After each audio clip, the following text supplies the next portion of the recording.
Assalomu alaykum, hurmatli bizni kuzatuvchilar. Mana biznamizni quyib bo'ldik. Bu yog'iga qilaylikda. Inshaalloh chiroyli chiqdi.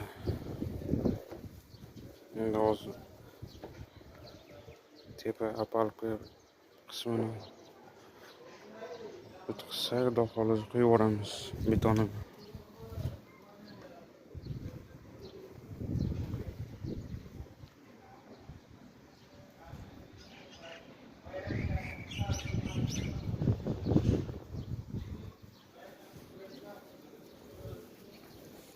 Kimgadir shunaqa xizmatlar kerak bo'lsa murojaat qilaverasizlar.